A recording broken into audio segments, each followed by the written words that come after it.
321장입니다. 날 대속하신 예수께 내 생명 모두 드리니 늘 진실하게 하소서 내 구주 예수여.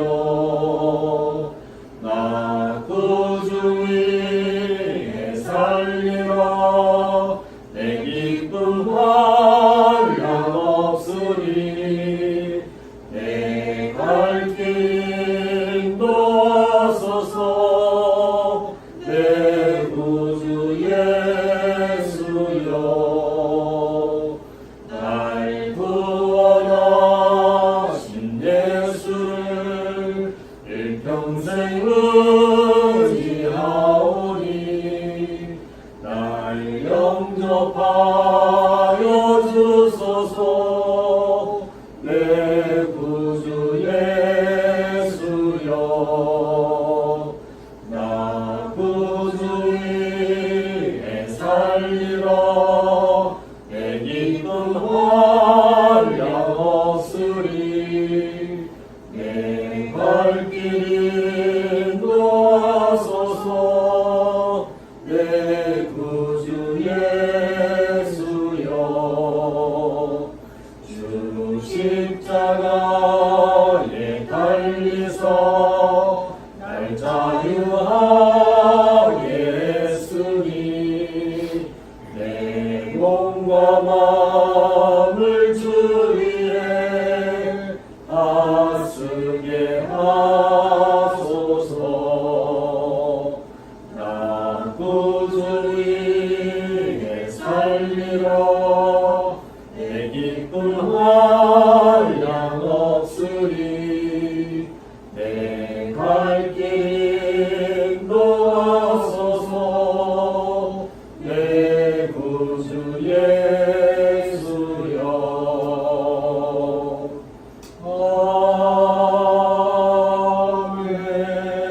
아멘. 집에 꽃피는 나무들이 하나씩 생겨났습니다. 3월에 우리 신앙이 나타나지 않도록 잘 지켜내야 되겠습니다.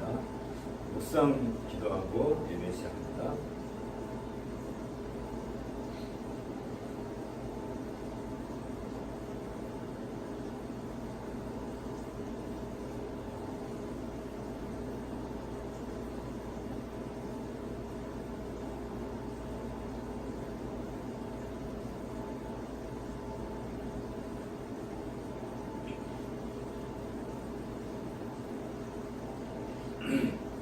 자리에서 일어나셔서 주보 준비되시고요.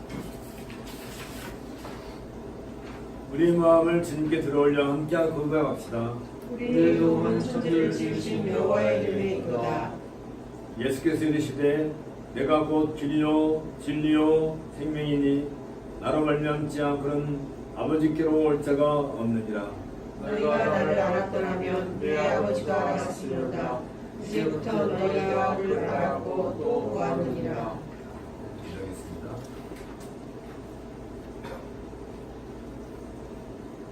인류를 구원하시고 모든 피조물을 사랑하시는 하나님 아버지, 오늘도 구별된 주일을 우리에게 허락하시고 주의 보좌 앞에 나와 예배 드릴 수 있게 해주심을 주님 감사를 드립니다. 오늘 너무나 연약하고 너무나 약한 저희들이지만은 하나님 항상 붙들어 주시고 눈동자같이 지켜주심으로 인하여서 현재까지 이런 줄을 압니다. 지금까지 살아온 곳 오직 주 예수 그리스도의 은혜고 하나님의 놀라우신 사랑 덕분인지라오니 주여 우리가 우리의 모든 인생을 하나님께 바치고 살아가며 남은 인생도 하나님만을 위하여 살아가는 자리들 될 수 있도록 주여 도와주시옵기를 간절히 기도드렸나이다. 하나님 아버지, 우리가 예수 그리스도의 재림을 우리가 기다리고 있습니다. 그 때와 시기는 알 수 없지만은 하나님의 말씀이 이 땅에 온 땅에 퍼질 때에 예수님께서 다시 재림하셔서 치유의 심판을 우리에게 내리는 걸로 말씀하셨습니다. 하나님 믿지 않는 자들에게 멸망이요 우리가 믿는 자들에게는 우리에게 소망이 되는 기다림이 되는 그러한 예언이 하나님 예수 그리스도 우리의 재림을 정말로 우리가 살아갔을 때에 볼 수 있도록 주님 보시옵기를 간절히 기도하옵나이다. 믿음과 사랑의 호심병을 우리의 가슴에 묻고 항상 요동치 않는 믿음과 하나님에 대한 사랑으로 우리의 모든 악한 사탄의 만병부터 우리의 마음을 지킬 수 있도록 하여 주시고 구원의 소망에 푸를 쓰고 모든 생각을 오로지 구원의 소망과 천국의 소망을 갖고 이 세상을 살아갈 수 있도록 깨어있는 삶을 살아갈 수 있도록 주여 도와주시옵기를 간절히 기도드립니다. 하나님의 뜻은 주 예수 그리스도 안에서 우리에게 항상 기뻐하라고 하였습니다. 하나님 조건과 어떤 상대적인 기쁨이 아니라 오로지 하박국과 같은 그러한 모든 조건이 우리가 인간적으로 충족되지 않을지라 하여더라도 주 예수 그리스도의 구원과 하나님의 높으신 사랑으로 인하여 기뻐하는 삶을 살아갈 수 있도록 하여 주시고 우리가 쉬지 말고 기도함으로써 하나님에게 모든 것을 맡기고 나아가는 우리들 되기를 원합니다. 맡기지 못함으로 우리가 염려와 근심과 걱정과 세상의 나라에 떨어질 수밖에 없는 우리들 정말 하나님에게 모든 것을 맡기면 책임져 주시는 하나님만을 바라보며 살아가는 저희가 되기를 간절히 원합니다. 그리고 우리가 범사에 감사하고 또 하나님의 뜻으로 우리에게 명령하였으니 하나님 우리가 감사할 일보다도 감사한 마음이 앞서게 해주시고 이런 감사한 마음으로 인하여 정말 감사할 수 있는 일이 우리에게 연달아 일어나고 끊임없이 일어나는 놀라운 역사가 우리 가운데 있기를 간절히 원합니다. 이것이 곧 하나님의 예수 그리스도 안에서만 가능한 일이라오니 항상 우리가 기뻐하고 쉬지 말고 기도하며 범사에 감사하는 삶을 살아가는 우리 모든 성도가 되도록 주여 도와주시옵기를 간절히 기도드립니다. 하나님 아버지 우리가 작은 예언이 도둑의 모형으로 모였지만은 하나님 이 자리에도 하나님이 같이 하신 것을 믿습니다. 오늘도 하나님의 전으로 우리의 영과 육이 끌어올려져서 하나님을 바라보며 놀라운 하나님의 그 진리의 말씀으로 우리의 심령이 깨어지고 살아 운명력 있는 말씀으로 인하여서 우리의 마음이 더욱더 깨끗해지며 정말로 성결해지는 놀라운 역사가 이 예배를 통해 이루어질 것으로 믿사옵고 모든 말씀을 우리 주님 예수 그리스도의 받들어 기도드렸습니다. 아멘. 1장 넘어갔습니다. 감동의 그런 하나님 온 백성 찬송 드리고 저 천사여 찬송하세 찬송 성부 성자 성령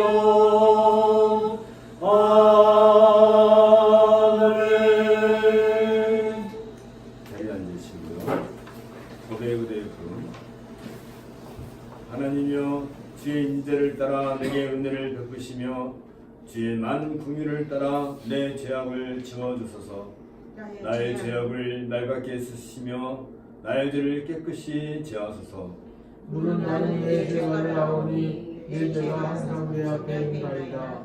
내가 주께만 범죄하여 주의 목전에 악을 행하였사오니 주께서 말씀하실 때에 의로우시라 하고 주께서 심판하실 때에 순종하리라 하리이다.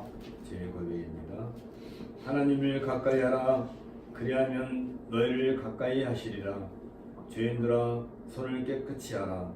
두 마음을 품은 자들아 마음을 성결하게 하라. 슬퍼하며 요통하며 울지어다. 너희 웃음을 요통으로 너희 즐거움을 근심으로 바꿀지어다. 주 앞에서 낮추라. 그리하면 주께서 너희를 높이시리라. 제 고백을 여는 묵상하겠습니다.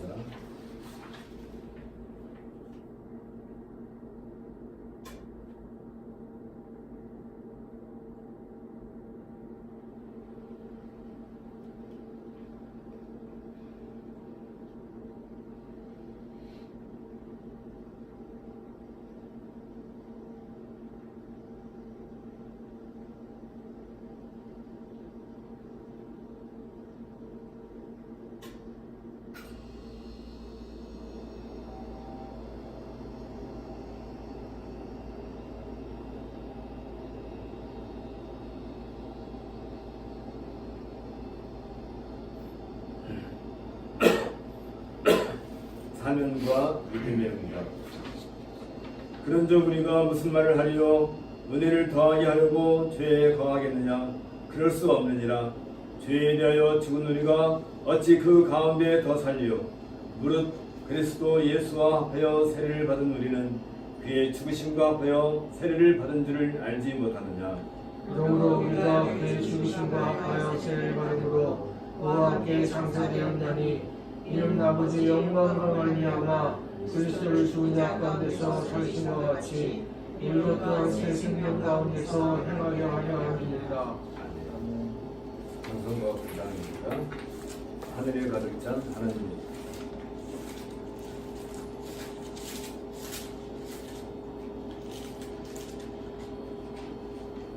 하늘에 가득 찬 영광의 하나님, 온 땅에 충만한 존귀하신 하나님, 생명과 빛으로 지혜와 권능으로 언제나 우리를 지키시는 하나님, 성부와 성자와 성령 삼위의 하나님, 우리 예배를 받아주시옵소서.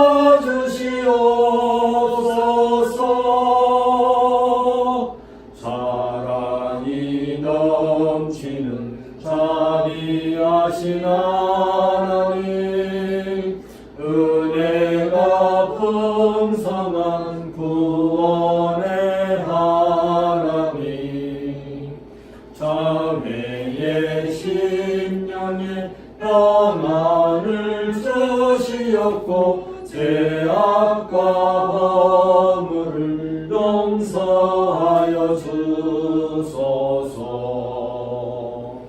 찬송과 영광과 생명 구원의 하나님,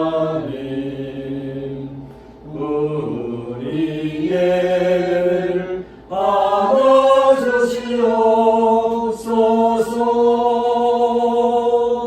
연약한 심령을 굳게 세워주시고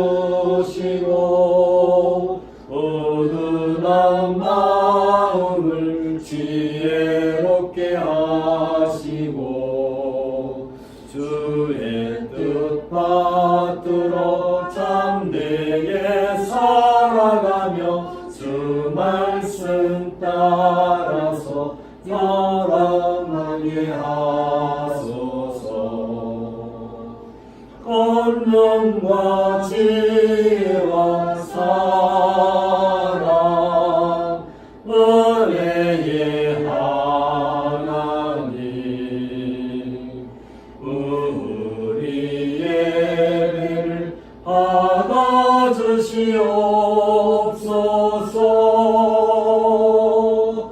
주 앞에 나올 때 우리 마음 기쁘고 그 말씀 힘내어 새 희망이 솟는다.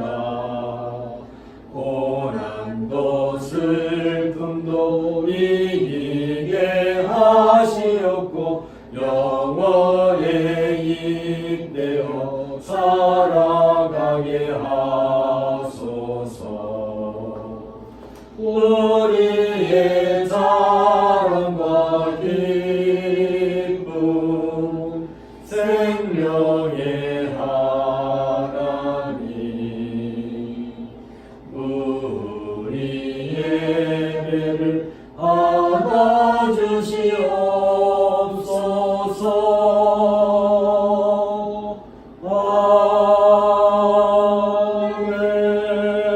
아멘. 오늘 성경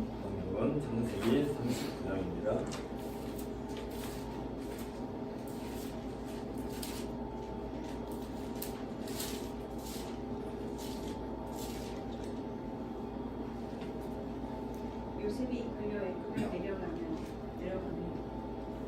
바로의 신하 최니대장 애굽 사람 보디발이 그를 데리고 갈대어가 이스마엘 사람의 손에서 요셉을 산이라. 여호와께서 요셉과 함께 하심으로 그가 형통한 자가 되어 그의 주인 애굽 사람의 집에 있으니 그의 주인이 여호와께서 그와 함께 하심을 보며 또 여호와께서 그의 봉사에 형통하게 하심을 보았더라. 요셉이 그의 주인에게 은혜를 입어 섬기며 섬기매 그가 요셉을 가정 총무로 삼고 자기의 소유를 다 그의 손에 위탁하니 그가 요셉에게 자기의 집과 그의 모든 소유물을 주관하게 한 때부터 여호와께서 요셉을 위하여 그 애굽 사람의 집에 복을 내리심으로 여호와의 복이 그의 집과 밭에 있는 모든 소유에 미친지라. 주인이 그의 소유를 다 요셉의 손에 위탁하고 자기가 먹는 음식 외에는 간섭하지 아니하였더라. 요셉은 용모가 빼어나고 아름다웠더라. 그 후에 그의 주인의 아내가 요셉에게 눈치하다가 동침하기를 청하니 요셉이 거절하며 자기 주인의 아내에게 이르되 내 주인이 집안의 모든 소유를 간섭하지 아니하고 다 내 손에 위탁하였으니 이 집에는 나보다 큰 이가 없으며 주인이 아무것도 내게 금하지 아니하였어도 금한 것은 당신뿐이니 당신은 그의 아내이니라. 그런즉 내가 어찌 이 큰 악을 행하여 하나님께 죄를 지으리까. 여인이 날마다 요셉에게 청하였으나 요셉이 듣지 아니하여 동침하지 아니할 뿐더러 함께 있지도 아니하니라.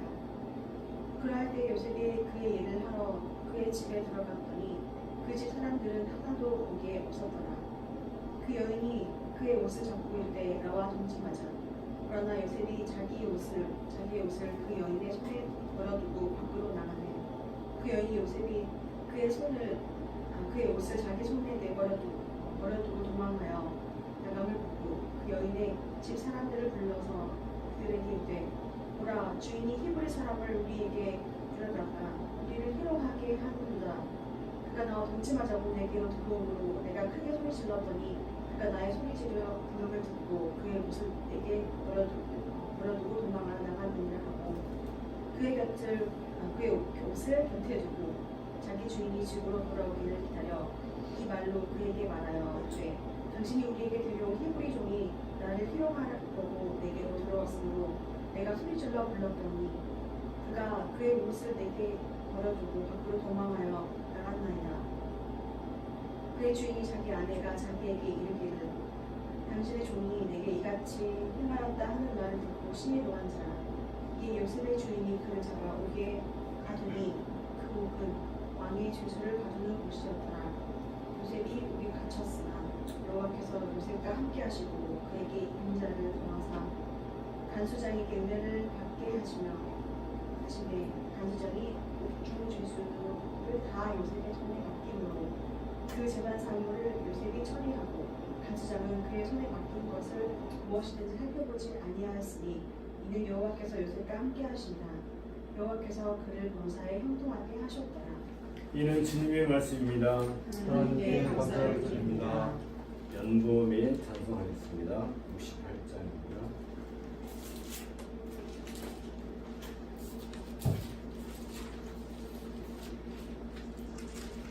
오 하나님 우리의 창조주시니 오 하나님 우리의 창조주시니 내 주님께 귀한 것 드립니다. 내 주께만 엎드려 경배 드리며 내 주의 이름 높이 찬양하네. 오 하나님 우리의 대주 되시어 금통만 이를 때도 도우셨네. 죽음에서 우리를 구하셨으니 내 주의 이름 높이 찬양하리. 주 하나님 이름을 함께 높이며 대주제께 영광을 돌려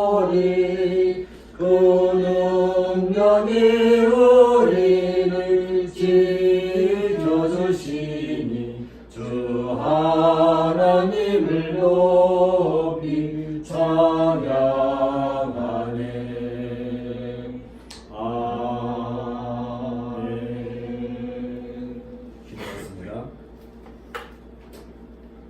하나님, 온 땅을 친히 창조하시되 그것으로 만족하지 아니하시고 그 모든 피조물을 다스리기 위하여 하나님의 모양과 형상을 닮은 아담을 이 땅에 보내시고 그 아담을 통하여서 온 우주를 또한 다스리게 하심으로써 하나님의 지혜와 영광을 드러내게 하셨사옵나이다.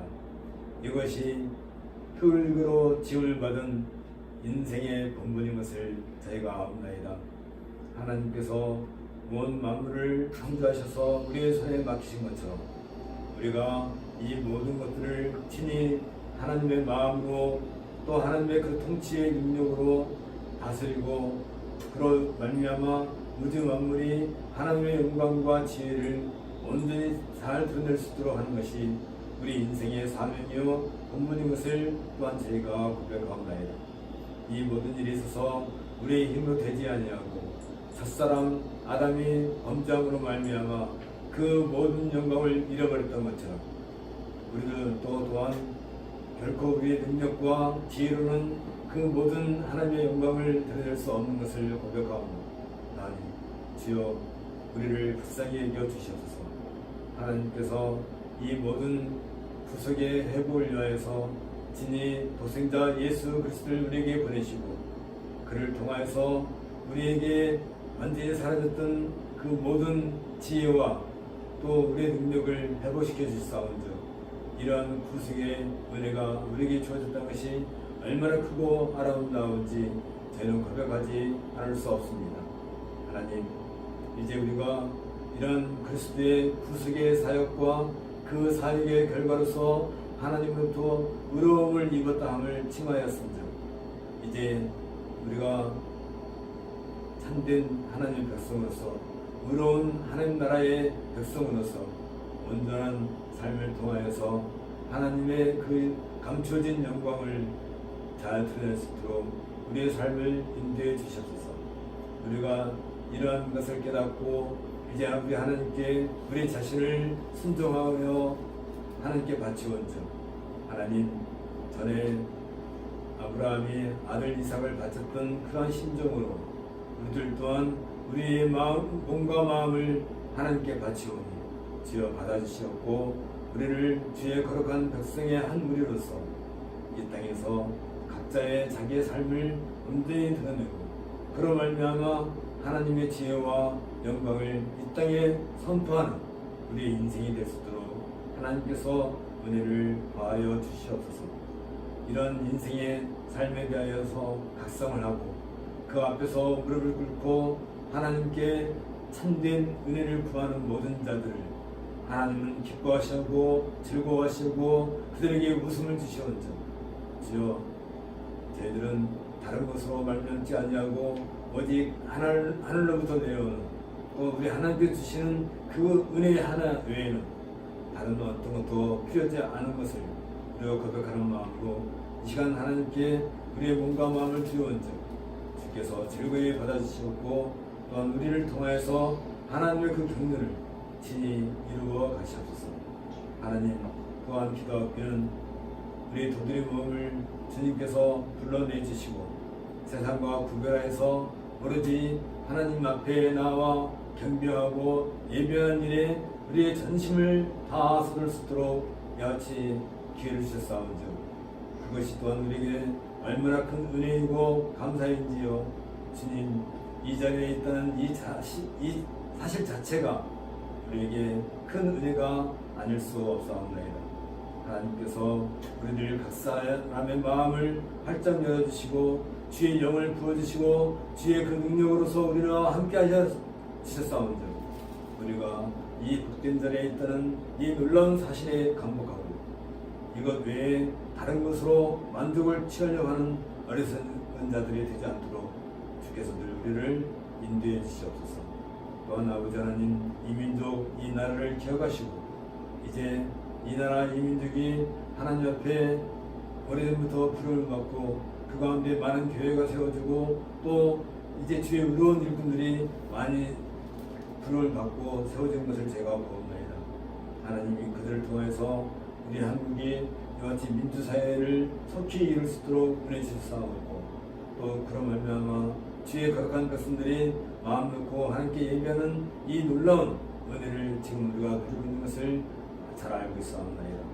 이북에 있는 우리 동포들에게도 주님 한 가지 은혜로 함께 하시고 그 옛날 평양을 비롯해서 온 이북 땅에 교회로 가득 찼던 것처럼 그날이 속히 회복될 수 있도록 주께서 또한 은혜를 함께해 주시기를 간절히 바라고 합니다.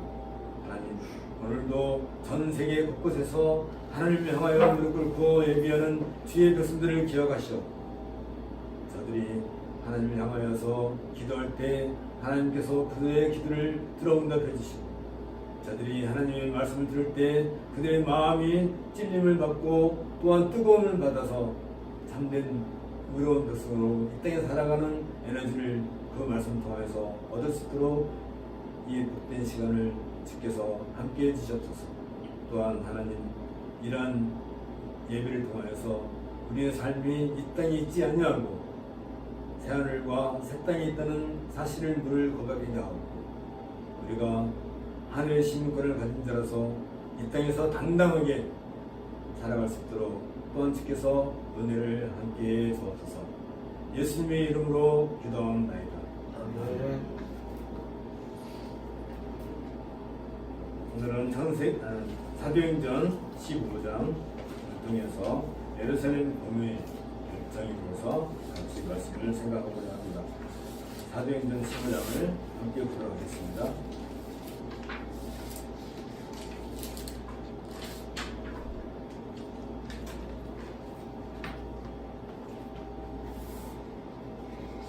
어떤 사람들이 유로부터 내려와서 형제들을 감치되 너희가 모세의 법대로 할례를 받지 아니하면 능히 떡을 받지 못하리라 하니 바울 및 바나바와 그들 사이에 적지 아니한 증과 변론이 일어난 자 형제들이 이 문제에 대하여 바울과 바나바와 및 그 중에 몇 사람을 예루살렘에 있는 사도나 젊은이들에게 보내기로 작정하니라.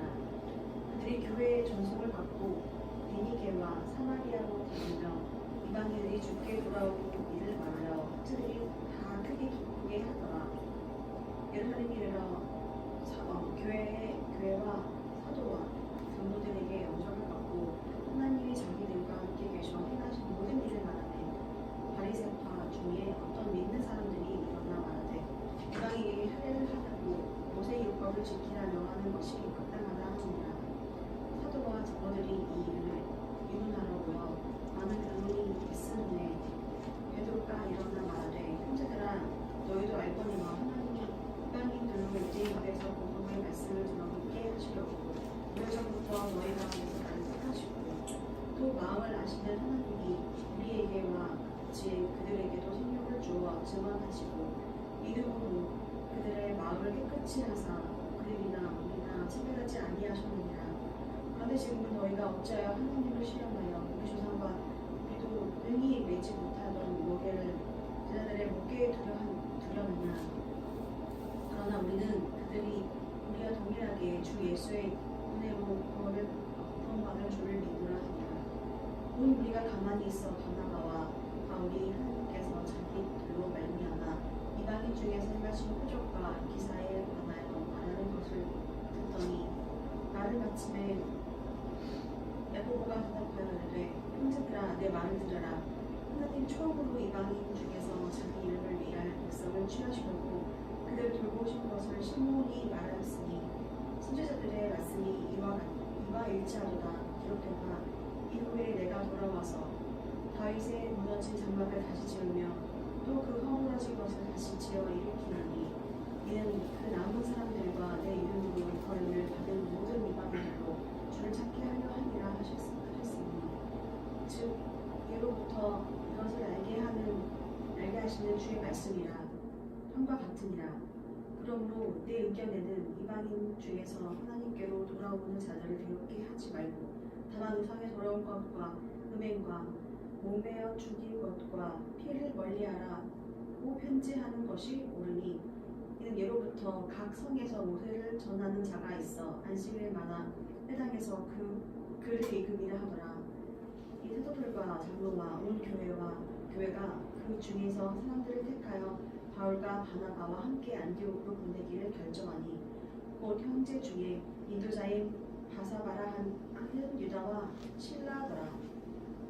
그 편에 편지를 붙여 이르되 사도와 장로 등 형제들은 안디옥과 수리아와 길리기아에 있는 이방인 형제들에게 문안하노라. 들은즉 우리 가운데서 어떤 사람들이 우리의 지시도 없이 나가서 말로 너희를 괴롭게 하고 마음을 혼란하게 한다 하기로 사람을 택하여 우리 주 예수 그리스도의 이름을 위하여 생명을 아끼지 아니하는 자인 우리가 사랑하는 바나바와 바울과 함께 너희에게 보내기를 만장일치로 결정하였노라. 그리하여 유다와 실라를 보내니 그들도 그 일을 말로 전하리라.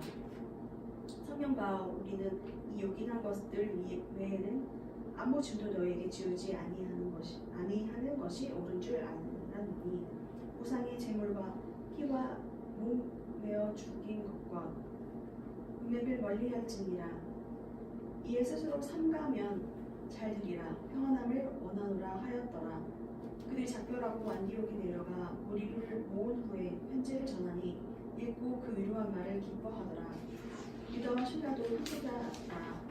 여러 말로 형제를 권면하여 굳게 하고 얼마 있다 평안히 가라는 전송을 형제들에게 받고 자기를 보내던 사람들에게로 돌아가되 바울과 바나바는 안디옥에서 유하며 수다한 다른 사람들과 함께 주의 말씀을 가르치며 전파하니라.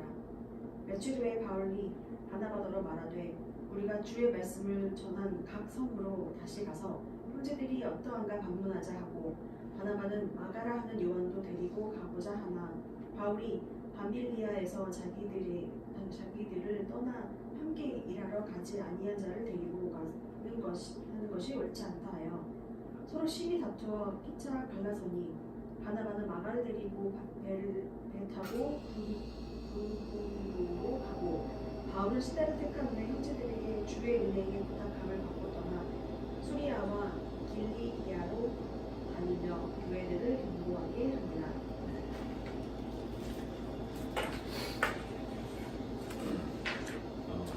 사도행전 1장부터 14장까지 중요한 한 단락이 끝나고 15장이 시작됩니다. 앞서 보았던 것처럼 하나님께서 이방인들에게도 믿음의 문을 열어주셨다는 사실을 확인한 제1차 복음전도 여행을 마친 바울과 바나바는 안디옥 교회에서 약 1년 정도 쉴 수 있는 시간을 누릴 수 있었습니다. 그 쉬는 기간 동안에 베드로가 안디옥을 방문하게 되었습니다. 베드로는 헤롯 아그리빠로 말미암아 죽음을 당하기 직전에 감옥에서 기적같이 구출된 후에 예루살렘을 떠나 여러 교회들을 순회 방문하고 있던 차에 수리아에 있는 그 안디옥 교회를 찾아오게 된 것입니다.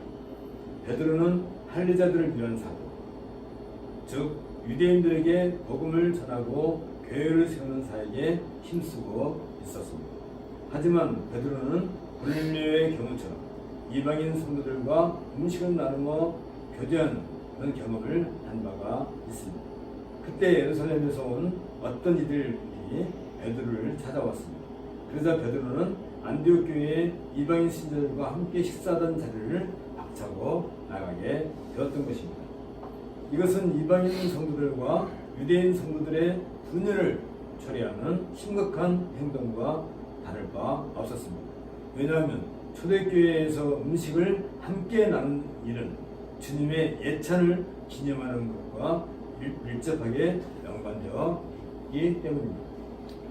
이 일에 대해서 바울은 매우 심각하게 받아들이고 갈라디아서 2장 11절부터 13절에서 그런 것처럼 야고보에게서 온 어떤 이들이 이르기 전에 게바가 이방인과 함께 먹다가 저희가 오매 그가 할례자들을 두려워하여 떠나 물러가매 많은 유대인들도 저와 같이 외식함으로 바나바도 저희의 외식에 유혹되니라 라고 지적한 바가 있습니다. 이 사건을 통해서 유대인 성도들 안에 뿌리 깊게 자리 잡은 할례에 대한 문제가 다시 일어나게 되었습니다. 바울은 율법을 통하여 의를 얻으려는 것은 그리스도의 십자가를 부정하는 행위임을 분명히 강조했습니다. 이와 같은 행위는 다른 복음을 주장하는 것과 다를 바 없었다고 지적한 것입니다. 이 일이 있고 난 얼마 후에 또 어떤 일부의 사람들이 유대로부터 내려와 너희가 모세의 법대로 할례를 받지 아니하면 능히 구원을 얻지 못하리라고 주장하게 된 것입니다. 이게 사도행전 15장 1절입니다. 이 일로 말미암아 논쟁이 다시 벌어지게 되었고 안디옥 교회는 바울과 바나바를 예루살렘 교회에 파송해 이 문제에 대한 교회의 답변을 요구하게 되었습니다. 이 무렵 동일한 문제가 바울이 복음을 전했던 갈라디아 지방에서도 야기되었고 그 소식을 접한 바울은 예루살렘으로 가는 도중에 이 문제와 관련된 편지를 써서 갈라디아 교회에 보내게 됩니다. 이 서신이 바로 신약에서 최초로 기록된 갈라디아서가 되는 것입니다. 안디옥 교회의 요청으로 예루살렘 공회가 소집되었습니다. 여기에는 예루살렘뿐 아니라 유다, 사마리아와 지역교회 대표들도 참여했던 것으로 보입니다. 예루살렘 공회에서는 할례 문제와 관련해 토의를 마친 후 교령을 발표해서 바울이 강조했던 이신칭의에 근거한 칭의론을 재확인하고 이방인들이 기독교 공동체에 참여하기 위한 기준을 세우게 되었습니다. 이로써 온 땅의 이방인들에게 할례의 규례와 상관없이 복음을 전할 수 있게 되었습니다. 예루살렘 공회에는 복음이 유대인들만의 소유가 아니며 모든 인류에게 주어졌음을 다시 확인하게 된 것입니다. 이후 바울은 제2차 전도 여행의 길에 오르게 되었습니다. 이 여행은 50년 이른 봄부터 52년 봄까지 진행된 걸로 보입니다. 특히 18개월 동안 머물렀던 고린도를 중심으로 아시아를 넘어 유럽으로 복음을 확장하는 쾌거를 이루게 된 것이 제2차 복음 전도 여행입니다. 이런 배경 가운데서 우리는 전도 15장에 있는 내용을 살펴보고자 합니다.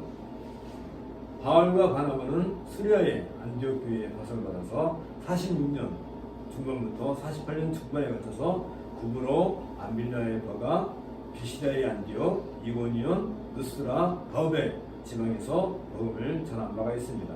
이것이 제1차 전도 여행입니다. 이 여행을 통해서 바울은 하나의 이정표를 역사 위에 남기게 됩니다. 곧 유대인들은 스스로 복음을 배척하였다고 오히려 이방인 가운데 하나님의 택함을 입은 많은 성도들이 주 앞에 돌아옴으로써 이방인 전도의 장을 활짝 열게 되었던 것을 확인한 것입니다. 혈통으로는 지역적인 영향을 받지 않고 누구든지 하나님께서 구원하고자 하는 사람들은 모두 복음을 받아 하나님의 백성이 된다는 대원칙을 교회 앞에서 확인한 바울 일행은 이제 안디옥 교회에 머물면서 교회를 굳건히 세워나가고 있었습니다.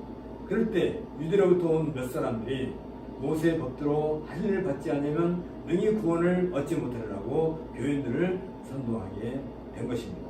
이미 성령의 역사하심 가운데 율법이 아닌 복음으로 하나님 나라를 유업으로 받는다는 대원칙을 세운 안디옥 교회 앞에서 이러한 주장은 정면 대결을 요하는 심각한 그런 도전이었던 것입니다. 한 시대의 교회가 나아가는 데 있어서 복음의 원칙이 확고하게 세워졌음에도 불구하고 이러한 도전이 온다는 것은 교회의 생명력을 약화시키며 점차 교회를 근원적으로 무너뜨리려는 사탄적인 독소가 아닐 수가 없습니다. 더군다나 유대에서 온 사람이라고 한다면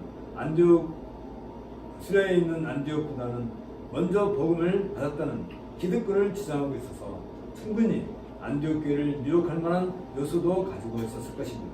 물론 이들은 예루살렘 교회가 공식적으로 파송한 사람들은 아니었기 때문에 공적인 권위를 가지고 있지는 않았습니다. 하지만 기득권을 주장하며 모세의 할례를 강조함으로써 교회를 잠시 혼란에 빠지게 한 것은 사실입니다. 이럴 때 성령께서는 그의 몸된 교회를 어떻게 보살피시고 있는가를 우리는 사도행전 15장에서 자세하게 살펴볼 수 있습니다. 유대에서 온 몇몇 유대화주의자들이 모세 율법에 따라 할례를 받아야만 구원을 얻을 수 있다고 주장하자 바울과 바나바는 즉각 그들의 오해에 대항하여 변론을 하게 되었습니다. 그러나 이미 어둠에 둘러싸인 그들은 끝까지 말다툼을 벌이면서 결코 자기들의 주장을 거두려 하지 않았습니다. 그들이 이처럼 사력을 다해 바울과 바나바를 대적하기 때문에 안디옥 교회는 난감하지 않을 수 없었습니다. 만일 이 문제가 교회 밖으로부터 온 것이었다면 큰 문제는 아니었을 것입니다. 근데 오히려 먼저 복음을 받은 사람들이 이처럼 주장하고 있기 때문에 섣불리 해결할 수 없었습니다. 안디옥 교회는 이 문제를 교회가 해결해야 하는 중대한 문제로 인식했습니다. 이방인에게 복음을 전하는 것을 그 시대의 시대적 사명으로 여기고 있던 안디옥 교회로서는 이 문제를 확실하게 처리하고 싶었던 것입니다. 이미 세운 원칙을 고사하면 될 것이지만 이것은 단순히 한 교회만의 문제가 아니었습니다. 장차 하나님의 나라가 세워진 데 있어서 그 시대의 모든 교회가 동일한 원칙으로 가지고 있어야 할 중요한 사안이었던 것입니다. 때문에 예루살렘 교회로 대표들을 파송하기로 결정하게 된 것입니다. 이 문제를 단순히 안디옥 교회가 자체적으로 치료할 수도 있었을 것입니다. 하지만 모세 율법대로 할례를 받아야만 구원을 받는다는 유대화주의자들의 주장은 장차 교회가 세워져 나감에 있어서 중요한 걸림돌이 될 수가 있기 때문에 이 문제는 모든 교회가 함께 참여해서 해결해야 하는 것이 좋다고 여겼던 것입니다. 이것은 안디옥 교회가 이 문제를 신학적으로 매우 중요하게 여겼음을 보여주고 있습니다. 안디옥 교회가 이 문제에 대하여 중요하게 여긴 이유는 몇 가지가 있는데 그 첫째가 구원은 오직 그리스도의 은혜에 근거해 있어야 하기 때문입니다. 만일 유대화주의자들의 주장대로 율법주의를 지켜야 한다면 구원받는 것이 사람의 행위에 따라 결정된다는 이야기가 되고 말 것입니다. 그렇게 된다면 그리스도께서 이루신 구원의 영광은 사라져버리고 오히려 사람들이 애써 이룩한 율법의 행함이 구원의 공로를 대신 자리하게 될 것입니다. 그러나 구원은 어떤 이유에서라도 사람의 공로에 따라 결정되지 않습니다. 그러므로 그들의 주장을 철저하게 대적해야만 했던 것입니다. 두 번째 원인으로는 그리스도는 이미 율법을 완성하신 분이기 때문에 성도는 그리스도 안에서 이미 율법으로부터 해방을 받았다는 사실입니다. 교회가 율법을 소중히 여기는 것은 그리스도께서 완성하신 율법의 도래를 귀하게 여기기 때문입니다. 이것을 율법의 제3용도라고 하는데 율법은 성도들을 속박하기 위해 주어진 것이 아니라 성도로 하여금 죄로부터 자유하기 위해 주신 하나님의 은혜이기 때문에 그렇습니다. 그러나 율법 앞에서는 아무도 자신을 의롭다 할 수 없으므로 감히 하나님으로부터 구원을 받을 수 없다는 것도 사실입니다. 그래서 바울은 율법으로 말미암아 우리가 더욱 죄인인 것을 깨닫게 된다고 그렇게 말한 바가 있습니다. 이제 그리스도께서 율법 아래 죽으셨다가 다시 사심으로써 율법 아래 얽매이지 아니하셨고 마침내 그 안에서 성도들도 자유를 누리게 된 것입니다. 그런데 유대화주의자들의 주장처럼 다시 율법주의 아래로 들어간다면 그리스도께서 세우신 율법으로부터의 자유는 모두 무너지고 마는 것입니다. 그러므로 이 문제는 기독교의 사활에 담긴 중요한 문제라고 할 것입니다. 세 번째 이유는 더욱 주의해야 할 것인데 만일 유대주의자들의 논리대로 할례를 받아야만 구원을 받는다면 이제까지 바울의 일행이 이방인들에게 전한 복음이 전면적으로 부정되어야 하는 것입니다.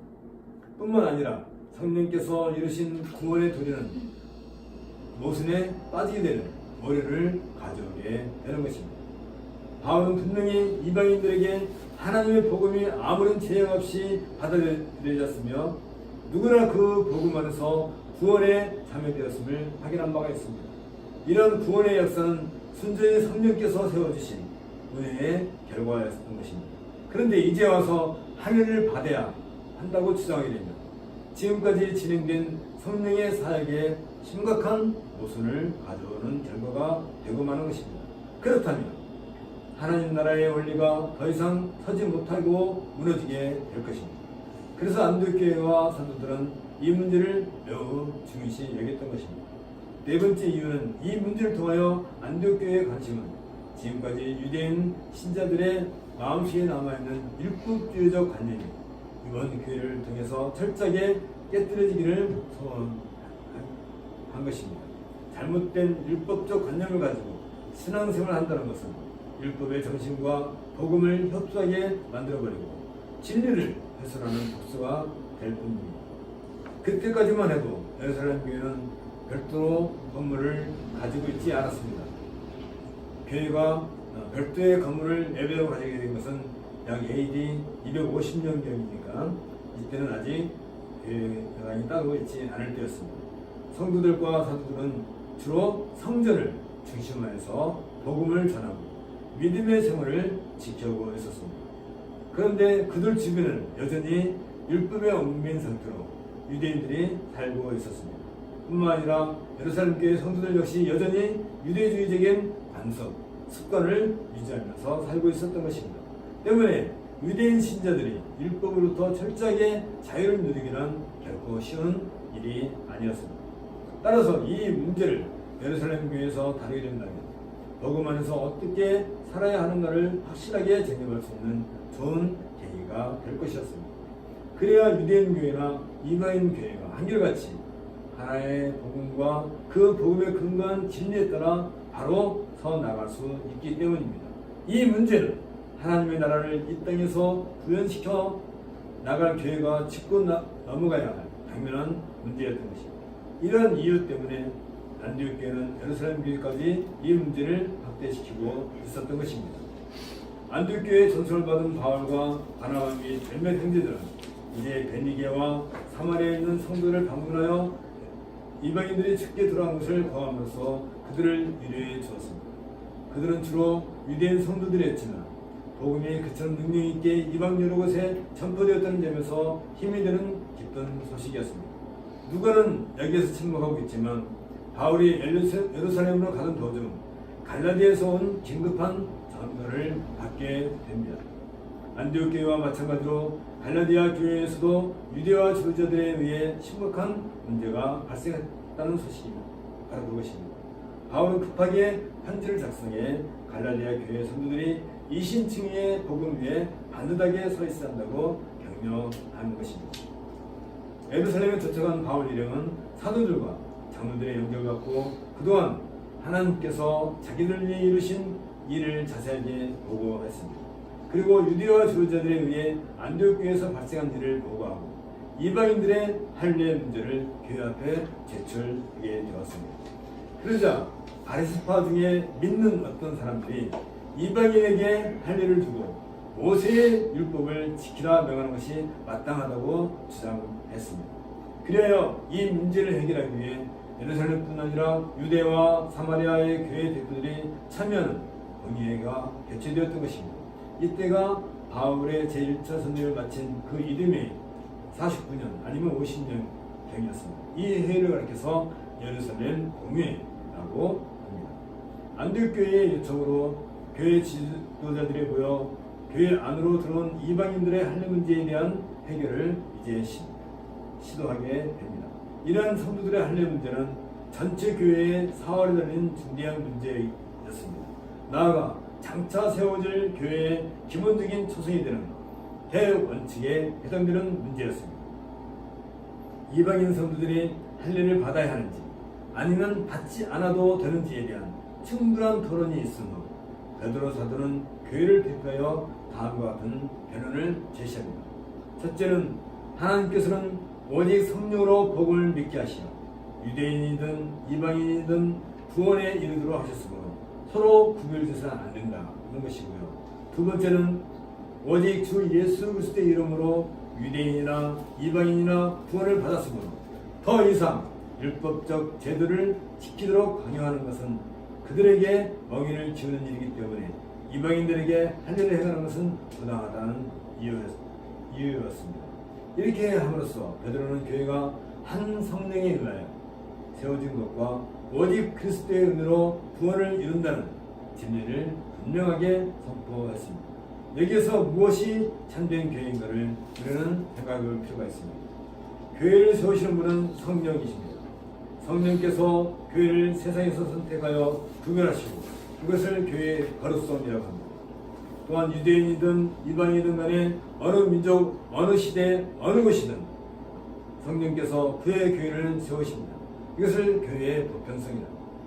그리고 오직 그리스도의 십자가 공로에 따라 구원을 얻는다는 복음에 근거하여 교회를 세우십니다. 이것이 교회의 통일성입니다. 이러한 베드로의 사상적 기반, 그동안 예루살렘 교회를 인도하신 성령의 사역과 특히 사마리아 교회에 임한 성령 세례, 그리고 가해사라에서 백부장 고넬료의 집에 임하신 성령 세례의 의미를 파악함으로써 다져진 사상이었던 것입니다. 그러므로 유대인 성도들이 이방인 성도들에게 할 일을 받아야 한다고 강요한다는 것은 교회의 보편성과 통일성을 깨뜨리는 심각한 오류를 주장하는 것과 다를 바가 없는 것입니다. 이방인 교회나 유대인 교회나 그리스도의 복음을 기초로 하여 세워진다는 원칙이 확인되자 이제 야고보 사도가 이방인과 유대인 사이에 일치점을 이루기 위한 제안을 하기에 이르렀습니다. 야고보는 아모스와 이사야 그리고 에레미야 선지자의 예언을 인용하여서 이방인들이 다윗의 장막 안으로 들어와야 할 것을 증거하게 됩니다. 그것이 16절부터 18절까지 내용입니다. 이방인들이 가지고 있는 습관 중에서 유대인들이 가장 혐오하는 몇 가지 사항에 동참하는 것을 또한 제안하게 되었습니다. 그것은 20절에 있는 것처럼 우상의 더러운 것과 음행과 옥매어 죽인 것과 피를 멀리하라는 내용이었습니다. 그런데 이러한 행위는 당시 하나님을 섬기는 성도로서 당연히 금해야 할 내용이었습니다. 당시에는 우상 숭배가 매우 심한 때여서 어느 곳에 가든지 그 도시의 수호신을 섬기며 축제의 날을 정해 온갖 더러운 음행이 자행되고 있었던 시대였습니다. 따라서 야고보가 제안한 내용을 지킨다는 것은 당시 부패한 사회와의 단절을 의미하는 것입니다. 나아가 하나님을 섬기는 성도로서 자기를 살펴 거룩하게 하는 가장 기본적인 원리라 할 것입니다. 또한 유대인들은 벌써 오래전부터 그러한 행위를 가증스러운 것으로 여겨왔기 때문에 이방인 성도들이 자연스럽게 그와 같은 악행을 멀리한다면 유대인 성도들과도 자연스럽게 일치감을 갖게 될 것이었습니다. 예루살렘 공회는 이 제안을 기쁘게 받아들였습니다. 예루살렘 공회는 안디옥교회에 회달을 하기 위해 바울과 바나바와 함께 예루살렘 교회의 대표로서 바사바와 신라를 파견하게 되었습니다. 특히 바사바는 예루살렘 교회가 세워지는 초기에 12사도를 세울 때 불망이 올랐던 신실한 지도자였습니다. 예루살렘 교회가 이러한 인물을 파견한 것은 공회의 결정이 그만큼 비중 있는 일이며 나아가 안디옥 교회가 아직도 거짓을 가르치는 몇몇 유대와 주의자들에게 더 이상 미혹되지 않도록 하기 위한 배려였습니다. 예루살렘 교회가 안디옥 교회에 보낸 편지의 내용은 이렇게 정리할 수 있습니다. 안디옥 교회를 미혹한 몇몇 유대인들은 예루살렘 교회가 공식적으로 파송한 사람들이 아닙니다. 바울과 바나바는 교회의 공의가 인정하는 진실한 사도로서 교회의 권위를 가지고 있습니다. 동행자로서 바사바와 신라를 파송함으로써 확고한 증인으로 삼았습니다. 성령과 우리는 이 여겨난 것들 외에 아무 짐도 너에게 지우지 않는 것이 강한 줄 알았느니 우상의 제물과 피와 목매어 죽인 것과 음행을 멀리할지라 라는 그런 내용을 권고하게 된 것입니다. 이로써 예루살렘 공회는 이방인 신자들과 유대인 신자들의 일치점을 발견하게 된 것입니다. 아울러 지금까지 유대인들만이 하나님 나라의 백성으로 인정되었던 과거의 관습을 깨뜨리고 누구나 그리스도의 이름 아래 하나님 나라의 백성이 된다는 사실을 이제 발견하기에 이른 것입니다. 이방인들이 회복된 다윗의 장막 안으로 들어와 유대인들과 함께 주를 찾게 되려는 선지자의 그 예언에 따라서 예루살렘 교회가 자기들의 상황에 적용한 일에 대하여 우리는 자세히 생각할 필요가 있습니다. 특히 예루살렘 교회가 이방인들도 한 성령 안에서 그리스도의 은혜로 구원을 받게 되었다는 베드로의 변론은 아모스 선지자의 예언의 그 근거를 두고 있기 때문에 우리가 관심을 가질 필요가 있습니다. 아모스 선지자는 BC 760년, 750년대에 활동했던 선지자였습니다. 이때는 우시야 왕이 남유다 왕국을 다스리고 있었고 북이스라엘은 여로보암 2세가 치리하던 시기였습니다. 당시 상황은 다윗의 강력한 나라가 분열로 쇠퇴하여 영향력을 잃어버리게 되자 그 속국으로 있던 주변 나라들이 각각 독립하고 오히려 유다와 이스라엘을 향하여 침략을 서슴지 않던 시기였습니다. 그러다가 우시아와 여로보암이 강력한 왕권을 회복하여 국방을 튼튼히 하고 부국 강병책을 펴므로써 잠시 사회적인 안정을 찾게 된 바로 그 시점이었습니다. 그러나 이미 북이스라엘 왕국은 심각한 우상 숭배에 빠져 있었고 하나님의 공의를 잃어버린 상태였으며 남유다 왕국 역시 부패를 향하여 치닫고 있던 격변의 시기이기도 했습니다. 비록 정치적, 사회적, 경제적으로는 안정을 찾은 듯하고 부가 축적되어 생활에 여유가 있어 보이긴 했지만 이러한 외형적인 변형은 오히려 그들에게 부정과 사치와 학력을 가져다 주었습니다. 때문에 그들은 정기적으로나 도덕적으로 심각하게 불편한 결과를 초래하고 말았던 것입니다. 그러자 하나님께서는 아모스 선지를 보내시어 이스라엘이 머지않아 심판을 받아 멸망할 것을 경고하게 하셨습니다.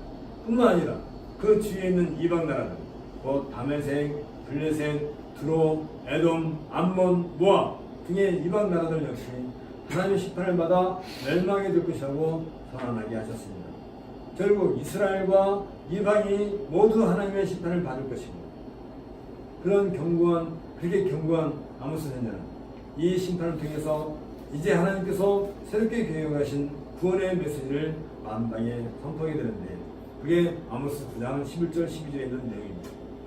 그날에 내가 다윗에 무너진 틈막을 일으키고 그 틈을 막으며 그 타락한 것을 일으켜서 옛적과 같이 세우고 저희로 에돔의 남은 자와 내 이름으로 일컫는 만국을 기업으로 얻게 하리라. 이를 행하시는 여호와의 말씀이라. 그런 회복의 메시지가 바로 그 내용이었던 것입니다. 여기에서 다윗의 장막이 다시 세워진다는 것은 무너진 옛 이스라엘 대신에 새 이스라엘의 세워짐을 의미합니다. 그러므로 비록 이스라엘과 이방이 모두 심판을 받았지만 새 이스라엘이 세워질 때 이스라엘이나 이방이나 구별되지 않고 그 나라에 다시 돌아오게 될 것입니다.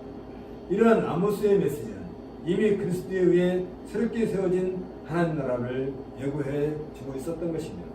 이 새 나라의 만국에서 이방인들이 참여하게 된다는 사실은 이미 오순절 성령 세례 사건과 사마리아 교회에 임한 성령의 세례 및 가이사랴의 고넬료 가족에게 임한 성령의 세례 사건을 통해서 확인된 바 있습니다. 이 사실에 근거하여 야고보는 하나님 나라에 이방인들이 들어와야 한다는 사실을 주장할 수 있었던 것입니다. 이처럼 예루살렘 공의회는 계시의 밝은 빛을 따라서 역사를 밝혀줄 이정표를 교회 앞에 세우게 된 것입니다. 이 결정에 따라 더 이상 이방인들이 율법에 얽매이지 않고 누구나 자유롭게 하나님 나라에 참여할 수 있도록 길을 열어놓았습니다. 그리고 유대인 교회는 이방인 교회는 성령 앞에서 확고하게 세우는 중대한 결정을 오직 그리스도의 복음에 입각하여 존재한다는 교회 통일성을 확고하게 세우는 중대한 결정을 내리게 된 것입니다. 이 결정에 따라 이방인 교회도 유대인 교회와 동등한 지위를 이제 누리게 된 것입니다. 이 결정으로 말미암아 더 이상 유대인과 이방인이 구별되지 않는다는 하나님 나라의 원리가 명확하게 정리된 것입니다. 예루살렘 공회의 결정을 안디옥 교회에 전하자 안디옥 교회는 크게 기뻐했습니다. 그리고 바알과 바람은 계속 주님의 말씀을 깊이 있게 가르치며 복음을 전파하는 데 전심을 다하고 있었습니다. 진리에 따라 가르치는 사도의 권위는 이 사건을 통해서 안디옥 교회에서 더 크게 인정을 받게 되었습니다. 이처럼 성령께서는 아무런 거리낌 없이 그리고 억지가 아닌 순리에 따라 그의 사도들을 보호하시고 그 권위를 세워주시는 것을 여기에서 우리는 볼 수 있습니다. 그리고 바울이 전한 복음은 더 큰 권위를 가지고 전파되었습니다. 이 모든 일이 협력하여 선을 이루게 되는 것은 이천 진리에 따라 바로 서 있을 때 나타나기 마련인 것입니다. 제1차 복음 전도 여행을 마치고 안디옥에 있던 기간에 오히려 바울은 더 큰 성령의 인도하심을 친히 체험하게 되었습니다. 그리고 이러한 증표는 바울로 하여금 또다시 제2차 복음 전도 여행을 떠나도록 독려하는 계기가 되었습니다.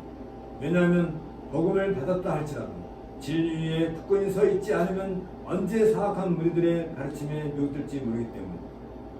그래서 수일 후에 바울은 바나바에게 우리가 주의 말씀을 전한 각 성으로 다시 가서 형제들이 어떠한지 방문하자고 제안하기에 일어났던 것입니다. 바울의 마음속에는 복음을 받은 이방인 형제들이 과연 복음 위에 바로 서 있을까 하는 염려가 가득했습니다. 그리고 예루살렘 공회에서 이방인도 얼마든지 교회 안에 들어올 수 있도록 길을 열어 놓았는데 이 기쁜 소식을 가슴속에만 받을 수 없었습니다.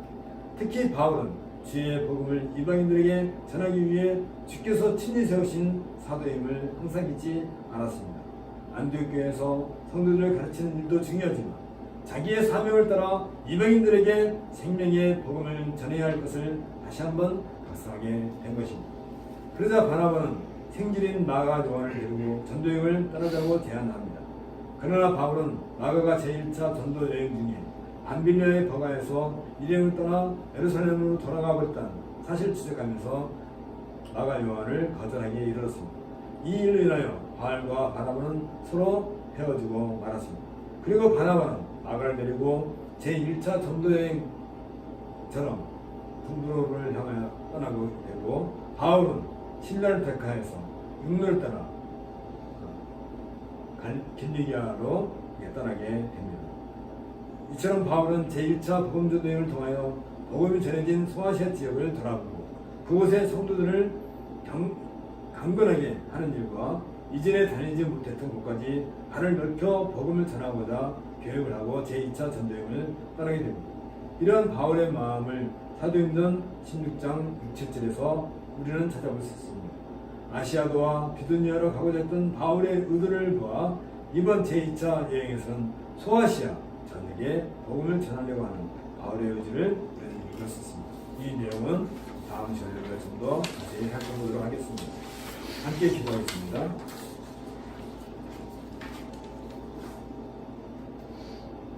하나님께서 각 시대마다 교회의 독특한 전제의 의미를 깨닫고 그 교회로 하여금 그런 시대적인 사명을 수행할 수 있도록 은혜 주신 것을 저희가 보옵나이다.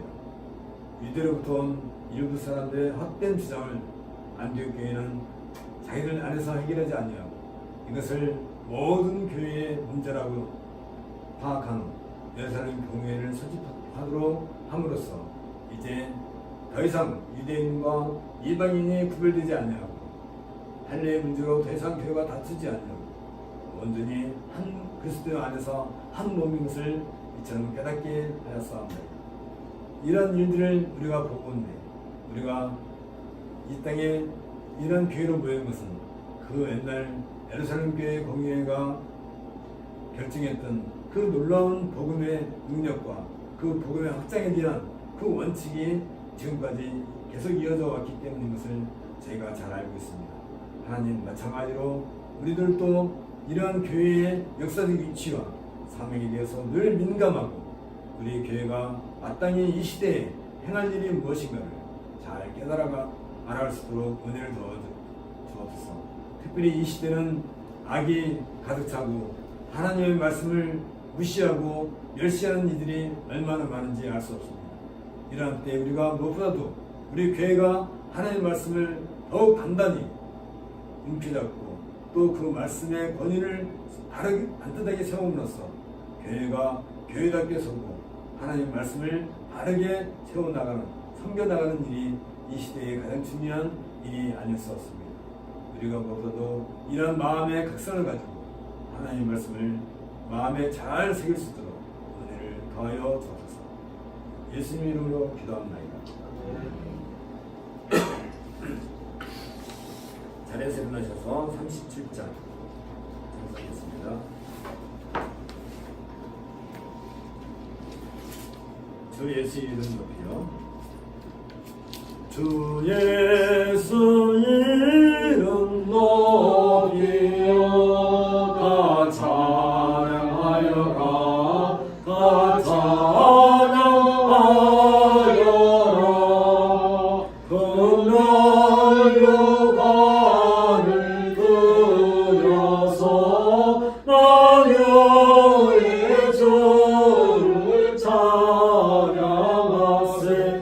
찬양 찬양 찬양 만유의 주 찬양. 주 예수 당한 고난을 못 잊을 죄이나 못 잊을 죄이나 내 귀한 몸에 바쳐서 만유의 주를 찬양하세.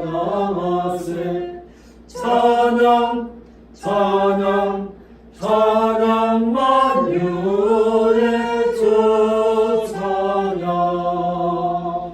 이 지구 위에 거하는 온 세상 사람들 온 세상 사람들 그 크신 이름 높여서 만유의 주를 찬양하세. 찬양 찬양 찬양 만유의 주 찬양. 주 믿는 성도 다 함께 주 앞에 엎드려 주 앞에 엎드려 무궁한 노래 불러서 만유의 주를 찬양하세. 찬양 찬양 찬양 만유의 주 찬양. 아멘. 주 예수 그리스도의 은혜와 하나님의 사랑과 성령의 교통하심이 너희 무리와 함께 있을지어다. 아멘. 3장 성령하겠습니다.